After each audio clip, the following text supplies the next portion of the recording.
অনুরাগী ছোঁয়া ধারাবাহিকের আগামী পর্বে দেখা যাবে সোনা ঘরে ঢুকে যখন মা আর বাবাকে একসাথে দেখে এবং চারুকে ঘুমন্ত অবস্থায় দেখে প্রচন্ড ক্ষেপে যায় সোনা। সোনা ক্ষেপে গিয়ে বাবাকে বলে, ছি বাবা ছি, তুমি এই মহিলার সাথে বসে এখানে কি করছো বাবা?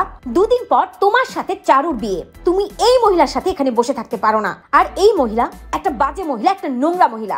আপনি লজ্জা করে না আমার বাবার পাশে বসতে, আমার বাবার কাছে ঘেঁষতে? সোনা যখন দীপাকে এভাবে অপমান করে কথা বলে, দীপা প্রচন্ড ক্ষেপে যায়।